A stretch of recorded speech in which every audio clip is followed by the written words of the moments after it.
Bonjour. Bonjour.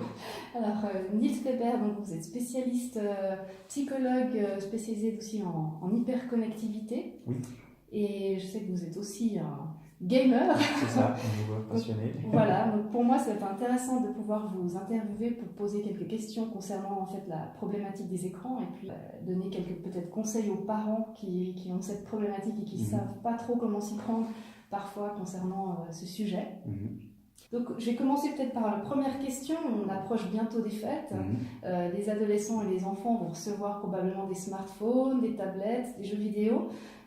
Quels seraient les 3 conseils principaux que vous pourriez donner en fait aux parents pour l'arrivée de ces nouveaux objets dans la famille? Je dirais que le premier conseil, c'est de prévoir l'achat. C'est-à-dire de se dire que quand on se lance dans l'achat d'un smartphone, d'un jeu vidéo, d'une console, on n'achète pas n'importe quoi. C'est un achat qui est quand même assez conséquent, déjà au niveau du prix, mais aussi au niveau de l'opportunité que ça va ouvrir ensuite. Donc on a tout intérêt à préparer l'achat en discutant en famille avant d'acheter les objets. Dire, ben voilà, est-ce qu'il y a une demande de la part des enfants?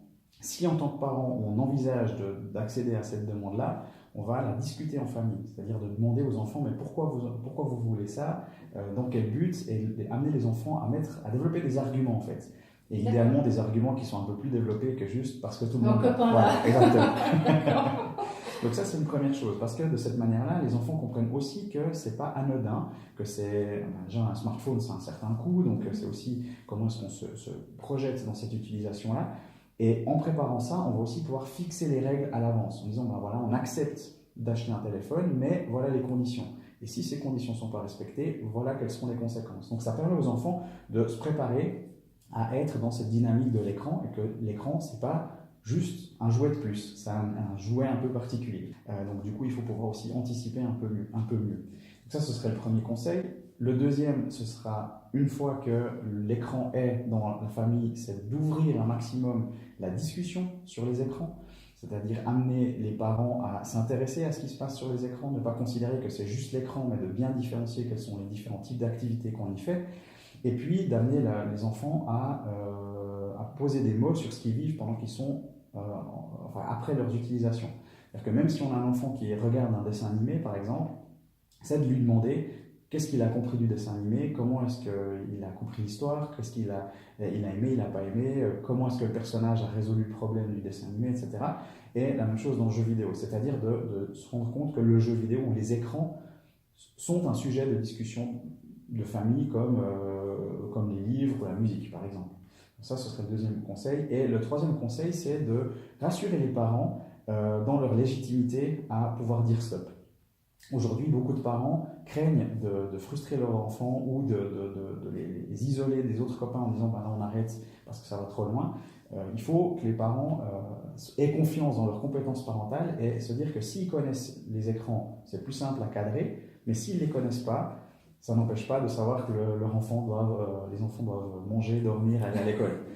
Et que si les parents pensent que c'est trop, ils sont tout à fait en droit de dire là on arrête. Et on va en discuter. C'est-à-dire qu'on va en profiter de là, on enlève l'écran, mais on va discuter de comment on se sent sans l'écran, qu'est-ce qu'on aimerait faire qu'on ne peut pas, qu'est-ce qu'on ferait justement qu'on ne fait plus parce que les écrans sont là, et d'amener justement une discussion et surtout une complémentarité entre activités. D'accord, sans que ça devienne un moyen de chantage non plus. C'est ça, voilà, exactement. c'est ça qui est délicat. C'est ça. Très bien, bah, je vous remercie pour ces 3 conseils. On vous a aussi présenté Busy avec sa méthode. Quels sont les avantages que vous voyez là-dedans, les faiblesses, les limites? Est-ce que vous avez votre avis là-dessus? Oui, alors déjà les expériences que j'ai pu avoir avec sont plutôt positives. Les familles avec lesquelles j'ai testé l'outil ont eu des retours très positifs.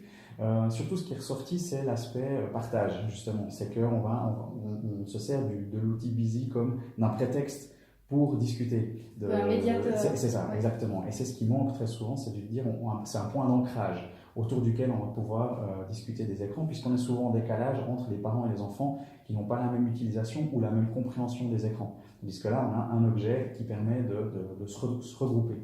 Donc pour moi, c'est un des aspects positifs et l'aspect interactif est aussi une bonne chose dans le sens où on va pouvoir faire que les enfants participent aussi à cette activité-là. Ils prennent plus conscience en fait, ils soient moins passifs par rapport à ça. C'est qu'on rend concret aussi cette obligation-là de respecter un certain temps d'écran.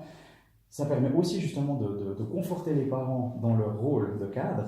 Là, ils ont un outil qui est solide, qui est tangible, exactement. Donc du coup, les parents sont aussi plus à l'aise pour affirmer leur position de cadre. Très bien. Mais écoutez, je vous remercie. Je pense qu'on a évoqué pas mal de points qui peuvent intéresser justement des parents. Merci en tout cas pour tous ces conseils et puis peut-être à une prochaine. Volontiers, avec plaisir. Merci, au revoir. Au revoir.